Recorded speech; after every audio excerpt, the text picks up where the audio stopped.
Hello everyone, welcome to concept clarity and tricks.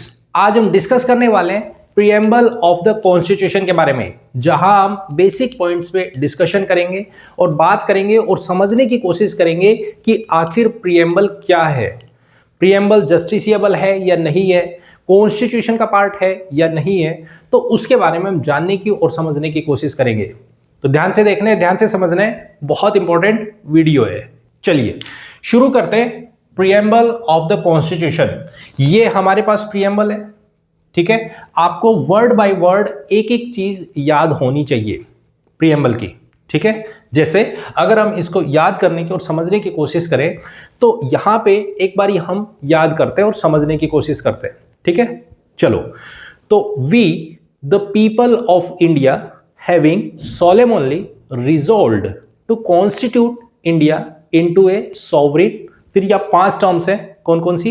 Sovereign, socialist, secular, democratic and republic, 5 terms हो गई। And to secure to all its citizens, ठीक है। अब यहां पे 4 terms आएंगी जो ऑब्जेक्टिव डिफाइन करेंगी: justice, liberty, equality and fraternity, ठीक है। अब जस्टिस में क्या है? Justice of social, economic and political, 3 तरीके का जस्टिस होगा, ठीक है। Next, liberty of thought, expression, belief, faith and worship, 5 चीजें होंगी लिबर्टी में 5 टर्म्स होंगी, ठीक है। उसके बाद इक्वेलिटी, इक्वेलिटी किसका? Equality of status and of opportunity, ठीक है। 2 चीजें, स्टेटस और अपॉर्चुनिटी, ठीक है। And promote and to promote among them all, अब क्या प्रोमोट करना है? तो फ्रेटर्निटी, ठीक है, फ्रेटर्निटी, ठीक है। अब क्या क्या फ्रेटर्निटी से क्या? Assuring the dignity of the individual and the unity and integrity of the nation, ठीक है। यहां तक हमारा पूरे का पूरा कॉन्स्टिट्यूशन का जो मेन कॉन्सेप्ट है वो यहां आता है। उसके बाद हमारे पास में अडॉप्शन, उसकी डेट आती है in our constituent assembly this date, कौन सी? 26th day of November 1949, do hereby adopt, enact and give our self this constitution. Point clear है? Point clear. तो इस तरीके से आपको एक एक टर्म पूरी याद होनी चाहिए प्रीएम्बल के बारे में, क्लियर है? क्योंकि इसी के बेसिस पे हम एक एक टर्म को रीड करेंगे और देखेंगे और जानने की कोशिश करेंगे कि आखिर प्रीएम्बल क्या है। Point clear? पॉइंट सॉरी, ठीक है। चलिए, तो सबसे पहले हम शुरुआत करते हैं प्रीएम्बल के बारे में। अगर हम सबसे पहला पॉइंट डिस्कशन करें कि प्रीएम्बल आखिर हमने कहां से लिया है, तो प्रीएम्बल लिया हमने यूएसए के कॉन्स्टिट्यूशन से, यूएसए के कॉन्स्टिट्यूशन से। तो क्या ये बोरोड है? नहीं, बोरोड हमने कॉन्सेप्ट लिया है कि प्रीएम्बल होगा, लेकिन इसके अंदर जो कंटेंट है, ये जो कंटेंट है ये हमारा खुद का है। यूएसए का कंटेंट हमने कॉपी नहीं कर रखा है। अब कहां से लिया है? हमारा जो कॉन्सेप्ट है वो क्या है? तो हमने कहा ये लिया हमने ऑब्जेक्टिव रिजोल्यूशन से, ऑब्जेक्टिव रिजोल्यूशन। ये कब आया और ये क्या है? तो क्या है ये हम डिस्कशन करेंगे जब हम मॉडर्न हिस्ट्री के टर्म पढ़ेंगे वहां पे, ठीक है। Sorry, point clear.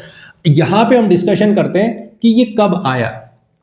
तो ये आया 13 दिसंबर 1946 को, ठीक है। इसको लाया गया, उसके बाद इसको अडॉप्ट किया गया 22 जनवरी 1947 को अडॉप्ट किया गया। किसको?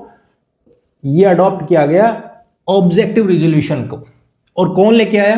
तो पंडित जवाहरलाल नेहरू जी, पंडित जवाहरलाल नेहरू जी लेके आए, ठीक है। तो आपको ये पॉइंट ध्यान रखना है, ऑब्जेक्टिव रिजोल्यूशन था, उसी को आगे चल के हमने क्या नाम दे दिया? प्रीएम्बल का, ठीक है। अब प्रीएम्बल क्या चीज बताता है? तो प्रीएम्बल एक तरीके से समरी है। किसकी समरी है? हमारे कॉन्स्टिट्यूशन की समरी।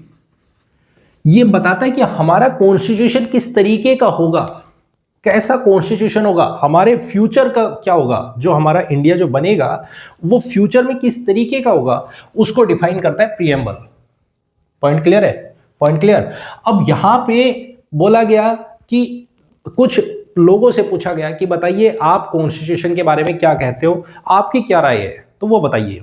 तो यहां पे कुछ लोगों के नाम आपको पता होने चाहिए और उन्होंने क्या बोला है वो बहुत इंपॉर्टेंट है। ठीक है, तो सबसे पहले हमारे पास देखने को मिलते हैं N.A. पालखीवाला। पालखीवाला, ठीक है, इनसे पूछा गया कि भाई बताओ आप कॉन्स्टिट्यूशन में जो प्रीएम्बल है इसके बारे में क्या कहते हो। तो उन्होंने कहा देखो प्रीएम्बल में जो प्रीएम्बल है एक्चुअल में ये आई कार्ड की जैसा है। आई कार्ड आइडेंटिटी कार्ड है ये, किसका? कॉन्स्टिट्यूशन का। जैसे आप कहीं भी जॉब करने जाते हो तो आप एक गले में आई कार्ड लटका के जाते हो, या आपको किसी सोसाइटी की मेंबरशिप चाहिए तो उसके लिए आपको सिटीजनशिप लेनी पड़ेगी। तो वो क्या है? एक तरीके का आइडेंटिटी कार्ड है। ठीक है, उसी तरीके से प्रीएम्बल क्या है? प्रीएम्बल एक आई कार्ड है, आइडेंटिटी कार्ड है, किसका? कॉन्स्टिट्यूशन का। Point clear. उसी के बाद यहां पे हमें देखने को मिलते हैं अल्लादी कृष्णा स्वामी अय्यर। अल्लादी कृष्णा स्वामी अय्यर, इनसे पूछा गया कि आप बताइए आप क्या सोचते हो कॉन्स्टिट्यूशन के बारे में और कॉन्स्टिट्यूशन में प्रीएम्बल के बारे में। तो इन्होंने कहा देखो जब हम किसी भी चीज को टारगेट करते हैं, जैसे आप किसी भी एग्जाम की तैयारी कर रहे हो तो आपने कुछ ना कुछ तो सोचा होगा, कुछ ड्रीम बनाया होगा, अब आप उसी पे तो काम करना शुरू करोगे। अब जैसे ही आप काम करोगे, आप जो पढ़ रहे हो, जो एग्जाम दे रहे हो, जो मॉक टेस्ट दे रहे हो, वो रिफ्लेक्ट करेगा कि आप उस चीज के लिए, उस टेस्ट के लिए कितने रिस्पॉन्सिबल हो, कितने डेडिकेटेड हो, वो रिफ्लेक्ट कर रहे हैं। ठीक है, उसी तरीके से हमारे पास यहां इन्होंने बोला कि प्रीएम्बल एक्चुअल में क्या है? रिफ्लेक्शन है किसका? जो हमने सोचा है उसका रिफ्लेक्शन है कि किस तरीके की हमें कंट्री बनानी है, हमारा इंडिया कैसा होगा, उसका रिफ्लेक्शन है क्या? प्रीएम्बल। पॉइंट क्लियर है। ऐसे ही हमने पूछा KM मुंशी जी से कि आप बताइए आप क्या सोचते हो कॉन्स्टिट्यूशन के बारे में। तो इन्होंने बोला कि देखो जैसे हम भविष्यवाणी करते हैं, हम हाथ दिखाते हैं कि बताइए हमारे हाथ में क्या है। ठीक है, उसी तरीके से ये देखा जाता है कि पॉलिटिकल होरोस्कोप, पॉलिटिकल होरोस्कोप कि जो हमारी कंट्री है वो किस तरीके से आगे चल के पॉलिटिकली बिहेव करेगी, कैसी भविष्यवाणी होगी, ये सब डिसीजन कहां से आता है? प्रीएम्बल से। किस तरीके से सोचा जाएगा, लोगों को क्या दिया जाएगा, कितना दिया जाएगा, वो सब चीजें कहां से आता है? प्रीएम्बल से। Point clear? पॉइंट क्लियर है। उसी तरीके से हमारे पास नेक्स्ट देखने को मिलते हैं पंडित ठाकुर दास भार्गव। इनसे पूछा गया कि भाई आप बताओ आप क्या सोचते हो। तो इन्होंने बोला कि देखो अगर यदि हम बात करें कॉन्स्टिट्यूशन की तो उसमें जो प्रीएम्बल है वो बहुत ही ज्यादा, एक तरीके से जैसे हम गोल्ड की बात करते हैं, जैसे गोल्ड की बात करें तो वो बहुत महंगा है, बहुत प्रेशियस है, हमारे लिए बहुत कीमती है। जैसे डायमंड की बात करें तो बहुत कीमती है। उसी तरीके से अगर हम प्रीएम्बल की बात करते हैं तो कॉन्स्टिट्यूशन के टर्म में सबसे ज्यादा प्रेशियस जो चीज है वो कौन है? प्रीएम्बल। उसी तरीके से अगर हम बात करें कि अगर हमें कोई भी लॉक खोलना है तो उसके लिए जो सबसे इंपॉर्टेंट चीज है वो है की, ताला खोलने की जो चाबी है। उसी तरीके से हमें कॉन्स्टिट्यूशन को अगर समझना है, कॉन्स्टिट्यूशन को पढ़ना है, कॉन्स्टिट्यूशन को शुरू करना है तो उससे पहले हमें प्रीएम्बल की समझ होना बहुत जरूरी है। इसीलिए ये की है टू द कॉन्स्टिट्यूशन। वैसे ही कॉन्स्टिट्यूशन की आत्मा है प्रीएम्बल। प्रीएम्बल क्या है? आत्मा है कॉन्स्टिट्यूशन की। यही सेम टर्म यूज की गई किसके द्वारा? M हिदायतुल्लाह जी के द्वारा। M हिदायतुल्लाह, इन्होंने भी यही बोला कि कॉन्स्टिट्यूशन क्या है? कॉन्स्टिट्यूशन में जो प्रीएम्बल है वो एक्चुअल में क्या है? आत्मा है। Point clear? पॉइंट क्लियर एकदम। वैसे ही इन्होंने एक टर्म और बोली कि जैसे कोई भी एक लेडी है, उसके गले का जो एक तरीके से चमक है वो उसके ज्वेलरी से आती है। जो ज्वेलरी वो पहन रही है उस ज्वेलरी से उसकी चमक आती है, ठीक है, उसके गले की सुंदरता बनता है। वैसे ही प्रीएम्बल हमारे कॉन्स्टिट्यूशन के लिए ज्वेल है, ज्वेलरी का काम करता है, ज्वेलरी सेट है। पॉइंट क्लियर है? Point clear? तो इस तरीके की कुछ टर्म्स यहां पे मेंशन की। वैसे ही हमें देखने को मिलते हैं अर्नेस्ट बार्कर, इन्होंने भी कुछ इसी तरीके से बोला कि जो कॉन्स्टिट्यूशन है वो की नोट है, की नोट, जो प्रीएम्बल है वो की नोट है टू द कॉन्स्टिट्यूशन। तो इस तरीके के टर्म्स आपको ध्यान रखनी है कि प्रीएम्बल के रिलेटेड आपको कुछ ऐसे टर्म्स नोट करनी है और इनके नाम के साथ में किसने क्या बोला है, क्योंकि डायरेक्टली यहां से क्वेश्चन पूछ लिया जाता है कि बताइए ये टर्म किसने बोली है और किस तरीके से बोली है, तो वो बताइए, ठीक है। तो आपको ये पता होनी चाहिए। अब चलते हैं, अभी तक जो पार्ट हम डिस्कशन कर रहे हैं ये छोटा छोटा है, थ्योरेटिकल है डायरेक्टली, तो इसको आपको याद रखना है। अब जो यहां से डिस्कशन होगा वो बहुत ज्यादा इंपॉर्टेंट है कि क्या क्या पॉइंट्स यहां से अब आएंगे वो देखते हैं, ठीक है। अब समझने की कोशिश करना और इधर सुनना। अब कुछ टाइम के लिए इधर फोकस कीजिएगा, एक एक चीजें आपको क्लियर होंगी, ठीक है। सबसे पहली चीज हम बात करते हैं 1950 में जब हमारा कॉन्स्टिट्यूशन बनके तैयार हुआ तो एक केस आता है। सबसे पहले केस आया A.K. गोपालन versus state of Madras, state of Madras. यहां पे ये बोला गया कि बताओ कि क्या कॉन्स्टिट्यूशन में जो प्रीएम्बल है ये जस्टिसिएबल है या नहीं है, जस्टिसिएबल और नॉट, आपको ये बताना है। क्वेश्चन ये आया कि भाई जो मेरे साथ हुआ है, A.K. गोपालन साहब कह रहे हैं कि मुझे इक्वेलिटी नहीं मिल रही, और जबकि हमारे कॉन्स्टिट्यूशन के प्रीएम्बल में लिखा हुआ है जस्टिस सबको मिलेगा, सोशल, इकोनॉमिक एंड पॉलिटिकल, सबको न्याय मिलेगा। तो ये चले गए सुप्रीम कोर्ट कि मेरे साथ में अन्याय हो रहा है, मेरे को इक्वेलिटी नहीं मिल रही है, बताइए मैं क्या करूं। इन्होंने ये केस कर दिया। अब जब सुप्रीम कोर्ट ने ये बात सुनी तो उन्होंने बोला कि भाई आप प्रीएम्बल के बेसिस पे आप ये पॉइंट लेके नहीं आ सकते कि आपके साथ में किसी भी तरीके का अनजस्टिस हुआ है, तो आप यहां पे नहीं आ सकते। मतलब प्रीएम्बल नॉन जस्टिसिएबल है, नॉन जस्टिसिएबल। कहां पे बोला गया ये पॉइंट? ये पॉइंट बोला A.K. गोपालन वर्सेस स्टेट ऑफ मद्रास में कि नॉन जस्टिसिएबल है, आप कोर्ट नहीं आ सकते हो, आप एनफोर्स नहीं कर सकते हो कि प्रीएम्बल एनफोर्सिएबल है, नहीं, ठीक है। तो ये पॉइंट यहां से आया। उसके बाद बोले ठीक है कोई बात नहीं, यहां 1960 में हमें दूसरा केस देखने को मिलता है जिसको बोलते हैं Berubari, Berubari union case, Berubari union case. ये क्या कहता है? फिर इसने पूछा कि ठीक है आपने बोला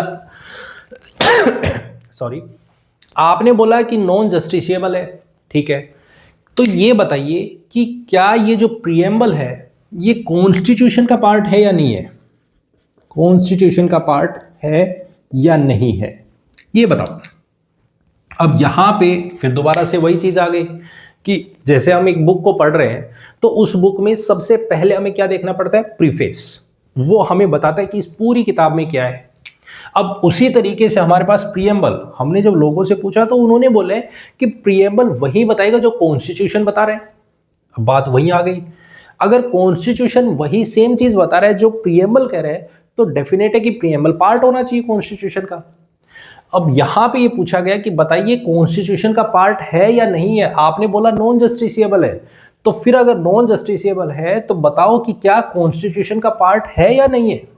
अगर पार्ट नहीं है तो हम मान लेते हैं कि भाई ठीक है नॉन जस्टिसिएबल है, लेकिन अगर पार्ट है तो फिर इसके ऊपर जस्टिस मिलना चाहिए। तो यहां पे हमारे पास में बोला गया, सुप्रीम कोर्ट ने यहां पे फिर से बोला कि नहीं, प्रीएम्बल कॉन्स्टिट्यूशन का पार्ट नहीं है। क्या है? प्रीएम्बल कॉन्स्टिट्यूशन का पार्ट नहीं है। हम उस टाइम पर जो भी ये कॉन्स्टिट्यूएंट असेंबली में जिन्होंने बनाया है, प्रीएम्बल मेकर्स के बारे में बात करें तो उनके माइंड को अगर देखा जाए तो उन्होंने पूरा सोच समझ के बनाया है। तो जब भी कोई ऐसा केस आता है, ध्यान से सुनना अब इस चीज को, कॉन्स्टिट्यूशन का पार्ट नहीं है, प्रीएम्बल कॉन्स्टिट्यूशन का पार्ट नहीं है, लेकिन हम क्या करते हैं, अगर मान लो सपोज करो हमारे पास में कोई भी ऐसा मैटर आ जाता है जहां पे ऐसा लगता है कि हमें क्या करना चाहिए, तो उस केस में मान लेते हैं हमारे पास 3 लोग बैठे हैं, 1, 2 और 3। इन तीनों ने जजमेंट देना शुरू किया कि भाई देखो हम ऐसा कर लेते हैं, इस केस पे ये करते हैं, इस केस पे ये करते हैं। तो उस केस को प्रीफर करते हैं जो प्रीएम्बल से जितना ज्यादा क्लोज होगा, जो प्रीएम्बल हमें जो पॉइंट्स बोल रहे हैं हम उसके साथ देखते हैं कि जो प्रीएम्बल को ज्यादा कनेक्ट कर पाएगा, हम उस केस को प्रीफर कर देते हैं कि हाँ भाई फर्स्ट ने बोला कि देखो ये पॉइंट हमें ध्यान रखने चाहिए, हमें सोशल देखना है, सोवरेनिटी को देखना है, हमने डेमोक्रेसी को देखना है, रिपब्लिक को देखना है, एंड सो ऑन, जस्टिस देखने है, लिबर्टी देखनी है। तो जो जितना ज्यादा प्रीएम्बल को टच करेगा हम उसी चीज को प्रेफर करते हैं, बल्कि कॉन्स्टिट्यूशन का पार्ट नहीं है इस केस में बोला। ठीक है, अब यहां तक पॉइंट चल रहे हैं। अब 1973 में एक और केस आता है जिसको बोलते हैं, जो सबसे बड़ा केस है, जिसको बोलते हैं हम केशवानंद भारती केस, केशवानंद भारती केस। और ये सबसे बड़ा केस है। इसमें फिर से वही क्वेश्चन आया कि क्या प्रीएम्बल कॉन्स्टिट्यूशन का पार्ट है या नहीं है। और जब ये केस आता है तो यहां पे पूरी तरीके से स्टेटमेंट चेंज हो जाती है और यहां पर पूरी तरह से बोला गया कि बिल्कुल कॉन्स्टिट्यूशन का पार्ट है प्रीएम्बल। ठीक है, अब एक बात ध्यान रखना, जब भी अगर मान लो सुप्रीम कोर्ट ने कोई भी पहले से डिसीजन दे रखा है, अगर उसमें चेंजमेंट करने हैं तो हायर बेंच को फॉलो करना पड़ेगा। जैसे मान लो अगर सपोज करो यहां पे 7 लोग बैठे हैं तो यहां पे 9 लोग, 11 लोग, 13 लोग बैठेंगे। मतलब आगे चल के हम डिस्कशन करेंगे कि किस तरीके से ओवरटर्न किया जा सकता है, ओवर रूल किया जा सकता है। अगर कोई भी हमारे पास में पहले से स्टेटमेंट दी हुई है सुप्रीम कोर्ट ने, तो उसको किस तरीके से जजमेंट को चेंज किया जा सकता है, वो चीजें हम आगे चल के डिस्कशन करेंगे। आपको ये ध्यान रखना है कि इसमें जो बात बोली थी उसको पूरी तरीके से बदल दिया गया और यहां पे बोला कि कॉन्स्टिट्यूशन का पार्ट है। क्या कॉन्स्टिट्यूशन का पार्ट है प्रीएम्बल? तो फिर अगर कॉन्स्टिट्यूशन का पार्ट है तो डेफिनेट है इसमें अमेंडमेंट हो सकता है, बिल्कुल हो सकता है, चेंज कर सकते हैं। कॉन्स्टिट्यूशन का पार्ट है तो कॉन्स्टिट्यूशन में तो हम चेंजमेंट कर सकते हैं, तो इसी के बेसिस पे हम अमेंडमेंट भी कर सकते हैं, प्रीएम्बल में अमेंडमेंट भी कर सकते हैं। पॉइंट क्लियर हो गया? पॉइंट क्लियर हो गया? तो यहां से हमें समझ में आता है कि अगर कॉन्स्टिट्यूशन में प्रीएम्बल अगर कॉन्स्टिट्यूशन का पार्ट है तो हम इसमें चेंजमेंट करेंगे। ठीक है, तो यहां से हमारे पास 1976 में सबसे पहले कॉन्स्टिट्यूशन में अमेंडमेंट किया गया और वो अमेंडमेंट किया गया 3 टर्म्स नई जोड़ के। ठीक है, 42nd